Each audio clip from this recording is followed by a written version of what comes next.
Hi guys, I'm back again today with another reaction video, and today we're reacting to the American Revolution by Oversimplified, and this is your part one. Why did I say your part one? This is the part one of the American Revolution. Well, before we do start, don't forget to subscribe if you haven't already. Click the bell button to get notified whenever I do upload a video. Anyways guys, let's check this out. Smokes. Christopher Columbus, that is no way to address the King and Queen of Spain. What is wrong with you? Okay, so you know how we're looking for a new trade route to India, right? Right. And the earth is round. I love so this I'm thinking we can videos. just sail the other way around the planet, right? Yeah. It's very easy to watch, that's why I'm like already smiling. But set sail, right? And I reach India, right? Right. Wrong. Right. Wrong. I did not reach India. I did not. All right. Get to the point. Did you know there's a whole nother freaking continent out there? Okay, and yeah, you think I should there care is. about this? Why? Oh, I'm sorry. Did I forget to mention there's gold everywhere? Gold? Where? India? Columbus landed in Central America in October 1492, and he had the time of his life. And by that I mean he went on a huge theft and murder spree. He stole gold, jewelry, people, and a hammer. Oh yeah, I think I saw some people say that because I was reacting to Christopher Columbus in my other channel, and there's a lot of Americans, Native Americans, that were talking about him not being like the person we look up to in history books. And I was like, damn, our history books are lying.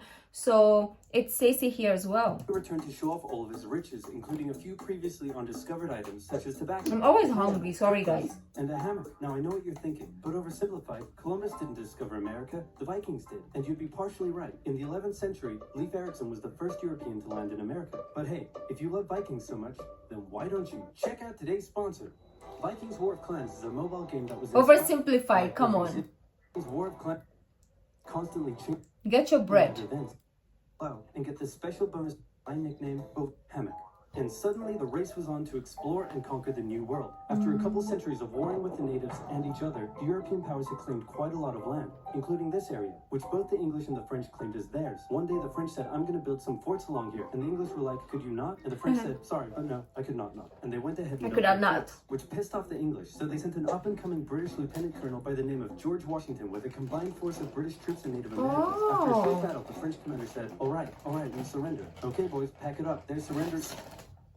Oh, sorry, was I not meant to split his head open with the tomahawk? Don't worry, it's not like this will start a 7-year-long major global conflict. And what happened next was a 7-year-long major global conflict, which Great Britain won. At the peace negotiations, Spain gave up Florida, while France gave up all of its territories in North America. But Britain's victory came at a cost, a £60 million cost. During those times, 60 million? Damn. Lot of debt and had to come up with some way to repay it. So they went to the colonies and said, okay, listen up. So a huge part of the war was spent protecting you from the French, and now we have no money because of it. So I'm not sure what you're saying. Okay, so we spent a lot of money protecting you from the French, right? Right. And now so give us money? That certainly is a pickle. Listen to me. So we pay spent us? all of our money protecting you, and now we need money. So can you please pay us back some money? No.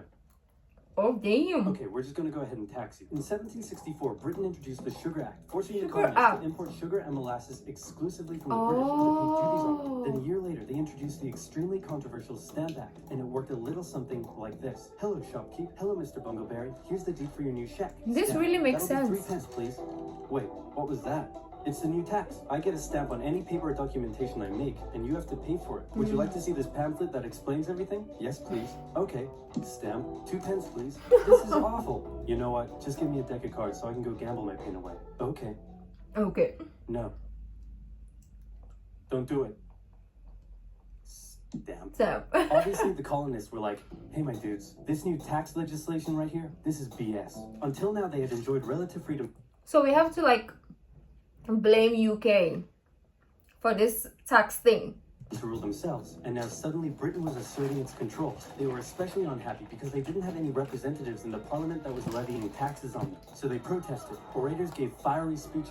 British goods were boycotted, and anyone loyal to the British found themselves increasingly harassed. The whole thing actually began to take quite a toll on British business, and after just a couple years, the British were forced to repeal the Stamp Act. But we still desperately need money. What should we do? We could try taxing the colonies. Great idea. Wait, didn't we literally just try that? And it Yeah, was over? exactly. Look at me. I look fabulous. Have you ever seen such a handsome boy? No, No. sirree, Georgie. No way. Never. You're the handsomest, smartest, most popular king that ever lived, and everybody likes you. You're doing such a good job. Your Majesty? Oh, you're still here. Get the hell out. So in 1766, the British made a declaration saying, we can do what we want because we're in charge and you can all go suck it. Then they levied a whole bunch of new taxes on the Americans via import duties. Glass? There's a tax for Tax. that. Lead? There's a tax Stuff. for that. Paper? Tea? Oil? There's a tax for that. And once again, Everything. the Americans boycotted British goods, British business felt the pinch, and the British had to back down. All right, this is ridiculous. They're my colonies, and I have to be able to assert my control. Repeal all the new taxes except for the one on tea. Also send 1,000 troops to Boston to take control. Oh, and make the colonists pay for that. Except And as tea, British huh? troops arrived, the tension in Boston was palpable. You could cut it with a knife, and it was all about to come to a head. On March 5th, a band of local patriots began heckling the British Guard at the Customs House. More and more Americans joined in the heckling, while more British troops turned up in support of their comrade. Snowballs were thrown at the British. The snowballs turned to rocks, from rocks to oyster shells. The soldiers, outnumbered, panicked. One thing leads to another, and Oh, you can see no. where this is going. 5 civilians were killed. The patriot press throughout the colonies declared the Boston What Massacre the- an unwarranted crime committed against the people of Boston. Oh, okay. And this is really informative because I've heard a lot of things, but I now know the context. Patriot press throughout the colonies declared the Boston Massacre an unwarranted crime committed against the people of Boston by the cruel British, and the anger continued to grow. A British revenue schooner that ran aground in Rhode Island was burned by the locals. When it came to light that the governor of Massachusetts supported the suppression of the colonists, his house was burned by the locals. Oh, And next, the sheet colonists would of set their paper. sights on the remaining tax on tea. On December 16th, This tea tax. 1773, a band of patriots known as the Sons of Liberty disguised themselves as Native Americans, marched down to Boston Harbor, boarded a British merchant ship loaded with tea, and in front of thousands of spectators, threw nearly 10,000 pounds worth of tea overboard. The British were disgusted, and they punished Massachusetts with a vengeance. They dissolved Look at the Chamber guy of just Assembly, drinking revoked their from charter, the and sent sea. 3,000 more troops to occupy the city, meaning Boston and Massachusetts were now essentially under the direct rule of Great Britain. And oh Isn't boy, were Massa- people pissed. Massachusetts The other colonies in saw what was Boston? happening, Or but back where then they it went wasn't? next. So they called a brain trust to decide what to do. 56 delegates from 12 colonies gathered and met in Philadelphia. at I the hope first my Continental eating is Congress. not And annoying. The roll call read like a who's who of America's finest thinkers. I'm talking lawyers extraordinaire Johnny A and Johnny J, experienced military commander George Washington, businessman and future alcoholic beverage Samuel Adams, fiery orator Patty H, guy who married a rich lady Big J Dickinson. And while they weren't present at the first Congress, soon names like Did James he say Madison, Big Benjamin D Franklin, Thomas Jefferson, Dickinson? and much later Alexander Hamilton would all serve time in the Continental Congress. The question now, though, was what to do about the British. After much bitter debate and disagreement, they eventually agreed on an amazing solution. They would Oh. simply ask the British to stop. Can you stop?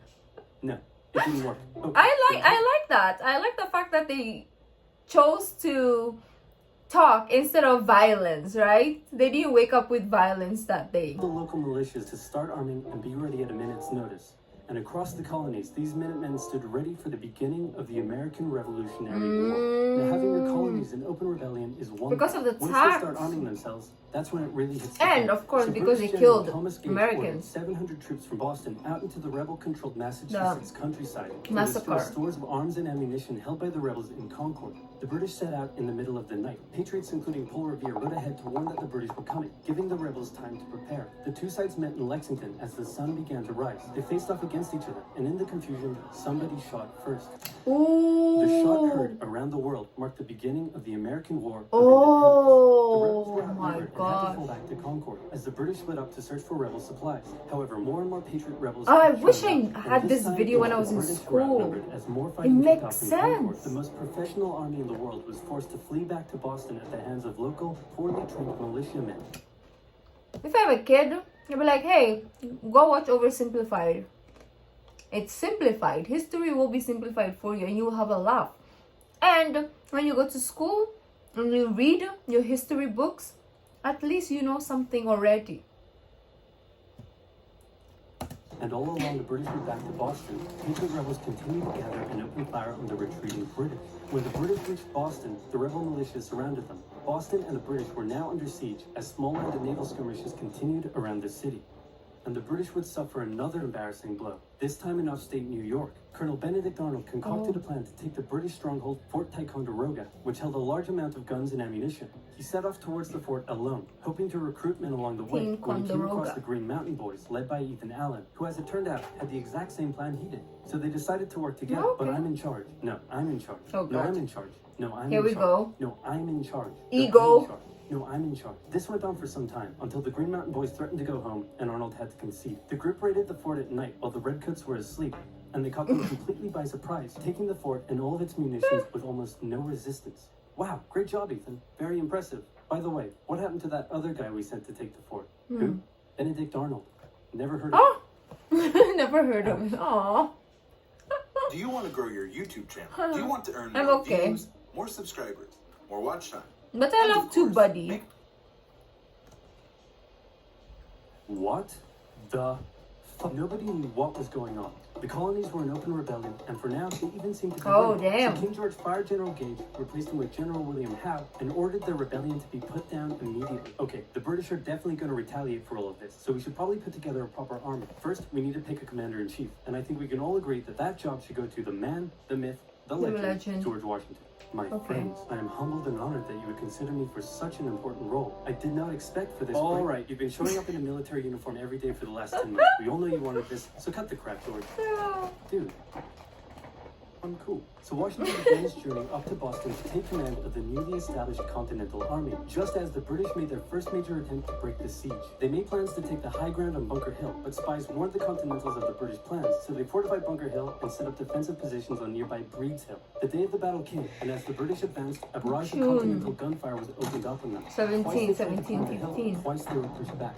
The battle lasted 3 hours until the Continentals finally ran out of Why am I ammunition, memorizing as if I have a allowing quiz the British later? to take the hill. While technically a British victory, they suffered nearly 1,000 casualties to the Continentals' 400. The colonists showed the British that this wasn't just a rebellion, it was war, and they were ready for it. Damn. But one thing they weren't sure about was why they were fighting. While some radicals were starting to throw around the I word, most hoped to eventually repair their relationship with Great Britain. So they sent a letter to King George saying, "Hey man, looks like things aren't going your way. Remove the taxes and let's be friends. I'm gonna kick your ass." Send that to the colonies. Your Majesty, your handwriting is terrible. Are you sure? Just do it. Same. What does it say? He's gonna lick. Like you. Gross. So for the remainder of the year, small engagements continued to occur what around is the colonies. happening? The British burned down the towns of Falmouth, Massachusetts, and Norfolk, Virginia, as revenge for earlier anti-British incidents. These actions played right into the hands Things of always propaganda. happen on those Overseas, sides, the right? British Like were seen as brutes, and the Washington, French and Spanish were Virginia. sending supplies to the rebel cause. During this time, there was also minor fighting going on between Is it patriot West and Coast? royalist militias in the southern colonies. No. Benedict Arnold Yeah, was West. still on a mission to win some personal glory for himself, so he headed up an attempt to invade No, East Canada in a Coast, two-phase right? attack. The Continentals managed to capture some British forts in the city of Montreal, but a harsh snowstorm with some smallpox on the side saw them defeated and pushed back at Quebec City, and they were forced to retreat all the way to Fort Ticonderoga. Speaking of which, remember all those guns and ammunition? Well, this guy's got a plan for what to do with them. He uses oxen to Henry drive Knox. 120,000 pounds of artillery for 2 months through Okay, the I'm harsh done winter, with this. 300 This is my miles last. all the way to Washington and his Continental Army surrounding Boston. Boom. Washington's got himself some big guns, which is fortunate. That was because big until then, his guns. army had been For suffering reals. through the cold winter, not knowing when the siege would end. Now, they could make a move. Washington wanted to launch a full assault on the city, but his junior officers felt the British were too fortified, and to his credit, Washington was great at hearing... British were too, what? Fortified or mortified? But then in the text next to him, it says they're dumb.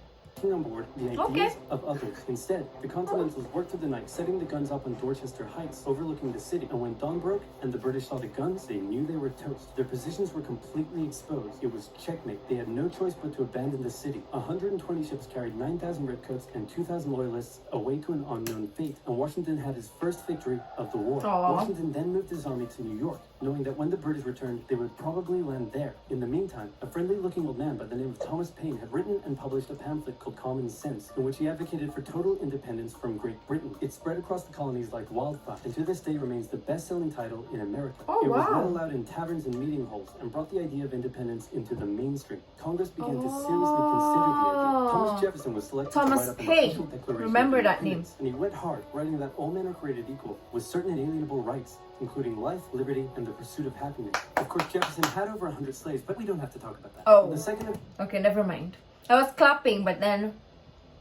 Huh? July, Congress voted unanimously in favor of independence, and John Adams declared that the 2nd of July would go down as the most remembered day Oh, but in now American it's history. fought. Then a couple days later, independence actually came into effect. The United States of America was born. There was no turning back now. The Americans tore down a statue of King George in New York and melted him down into 42,000 musket balls. To the British, it was treason, and if the king had his way, Washington and all of Congress would be hung. Speaking of the British, guess who's back? The king Back sent again. an intimidating force of 130 warships and British 25,000 men to New York. your Washington knew that friends. taking on the most powerful military in the world wouldn't be easy. The British set up camp on Staten Island as the Americans dug into defensive positions around Brooklyn Heights. Is that why those areas, they have kind of like a British accent? Like, we watched, I feel, 50 US accents back in the days. And some of their accents kind of sound British. That is why in my video I was like, is he really American? And somebody got pissed. Like, I was just asking a question. Why get mad? An attack to come, but the British just waited, wearing down their opponent's nerve while building their own strength. At one point, they launched a big, scary artillery barrage and then said, you know, if I was you right now, I'd probably sue for peace. But Washington told them to shove it. The Americans kept holding out for what was coming, and when they finally hit, they hit hard. 15,000 British troops approached the American position, and the two sides fired on each other in massive rows. But what the Americans didn't realize was they were only fighting a decoy. The main British force was going around to Oh, flank the Americans from damn, behind, this and when British- they arrived, they inflicted heavy casualties. The Americans panicked and retreated back to Brooklyn Heights, where they then found themselves trapped between the British Army and the river. It looked as though the war was already lost, but luckily, instead of attacking, the British decided to dig in for a siege, and then a thick fog set in, Those allowing British Washington's people are army to escape smart. across the river unimpeded. The British continued to chase and engage the Americans out Manhattan, and the Americans suffered defeat after defeat after defeat. It was a disaster. That's why they Washington's colonized leadership was half pulled of the into world. question as thousands of American POWs were left to rot as traitors. Washington's army fled through New Jersey all the way down to Pennsylvania. Rarely had an army been so badly beaten, yet survived to fight another day. Oh, I'm now excited for part 2. I've never been excited for history ever in my life. Not really, actually I am. But yeah, that was really, really interesting. Like, I love the fact that you can get hooked on history by the channel because they make it super exciting. But let me know, guys, what you thought about this, and I'm really excited to check out part 2. So that will be next week, Monday. If you like this video, don't forget to give this video a thumbs up, subscribe if you haven't already, leave in the comment section down below what other videos like to react to. The original link of this video will be in the description box down below, so what's my social media links. So guys, I'll see you in the next video. Bye.